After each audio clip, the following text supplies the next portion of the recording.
telling you, man, catching Freeman is real. It's Catcher Freeman and it's World of Tanks T25. This is my T25. Yeah, I've been playing World of Tanks for a couple of years now. I'd say a few years now, at least 3 years I've been playing World of Tanks. And when I first started, I purchased this with real money. Oh yeah, this is a German tier 5. I was looking at the people playing tier 5s.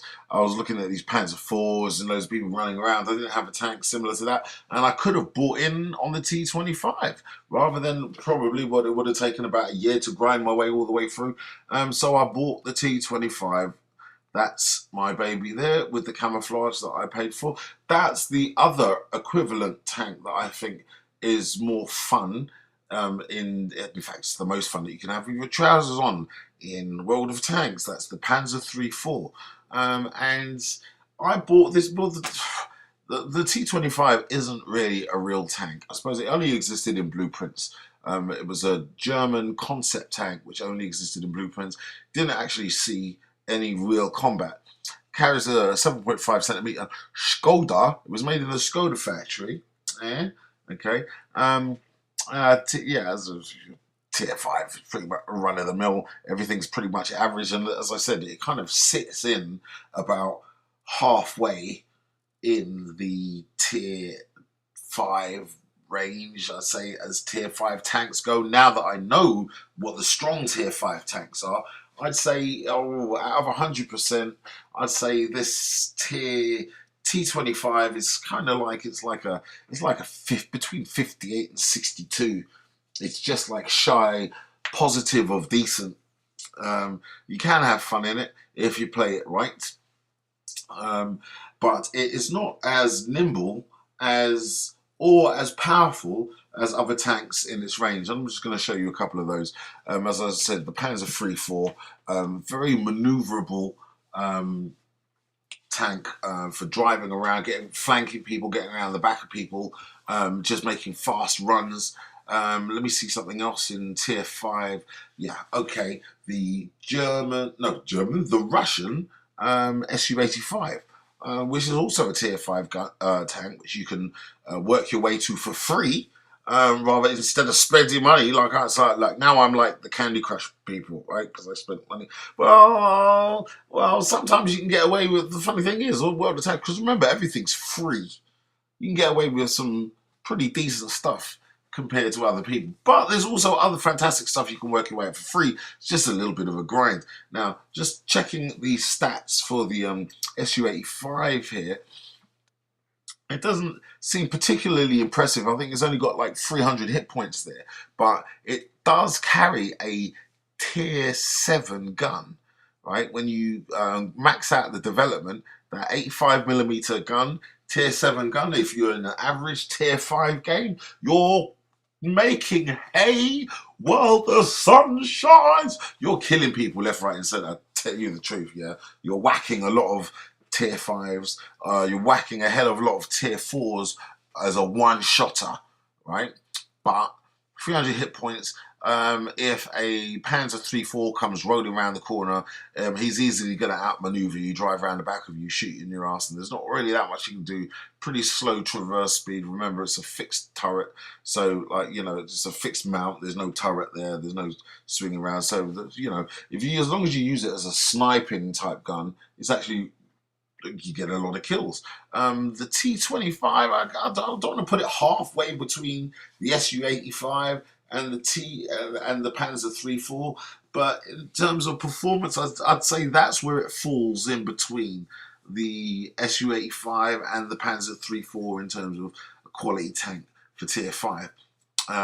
It's not as nimble, but the gun is actually, it packs a fair punch. My crew, as you can see, I mean, they're not lighting up the board there. They've only got their one perk. And let's see how I get on. This is Sacred Valley. It's a battle from just before Christmas, I think, 2013. It's 2014 now.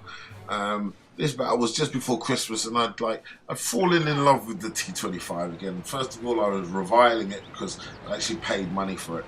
But then I thought, you know what? I can't just throw you away. I outmaneuver these tanks. Oh yeah, this is double speed. Yeah. Game started off a little bit boring. Didn't encounter anything for a bit, but then I kind of end up in a little bit of a hornet's nest. Right, or I end up, well, I don't end up in too much trouble. Look, see the trees falling there? It's another good sign. If you're a good tank driver, never drive over the trees. People can see them at a distance. So we've got one of the drawbacks of the T25 is getting the angle to fire, the elevation for the gun, or the like the de-elevation, the ability for the gun to point down. I can't remember. I don't know what the word is. You tell me what the bloody word is, right? It's not that hard, as you can see. I just had a kill stolen off me by this fat bastard who doesn't know what a perch is. Just you get that in the world of tanks sometimes. Tanks a little bit heavier than you. Right now, I'm not rushing. I'm just trying to get myself to cover really quickly. Oh, and I hit the rock. Gotta watch out for those rocks. As I was saying, sometimes people in heavier tanks just come and push you out of the way certain vantage points. I think it's a really wanky thing to do. Let's have a look. See, if I had a little bit more of an angle down, I could have ammo racked him. Could have got him on the side ammo rack. But instead, I'm shooting into the floor because that's what I've been left to do. Let's have a look. Oh, he's not looking at me. And I've taken him out. See, there you go. I mean, he was a little bit down on health. I don't think he was 100%. And the wonderful thing about this game is the destructive environments. I can take out buildings so I can see who's on the other side.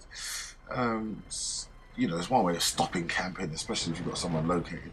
Let's have a look over here. I can't get the angle. Can't get the bloody angle. That's the thing with the T25.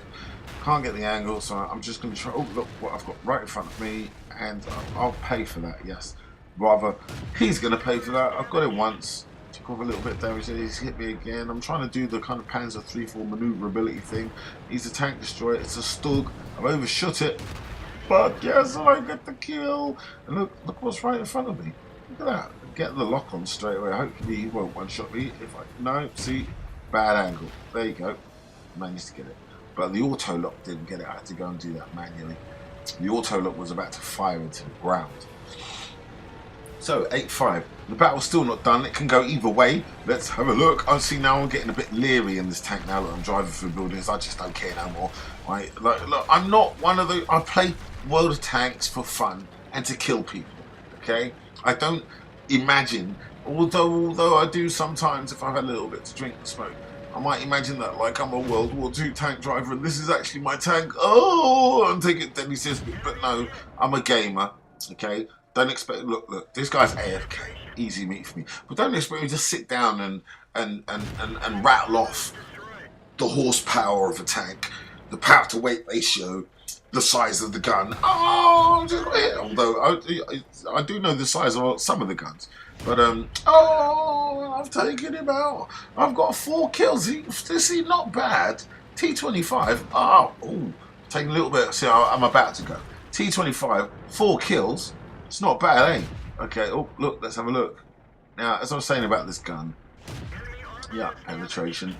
That's a KV1, I believe that's in front of me. And I keep tracking him, which is good. Now, if you notice, the tank's not lighting up. It lights up sometimes, but I still can see, if you can see, I'm firing into the blank. I'm still hitting him. So, and I've got the kill. It's 5 kills, and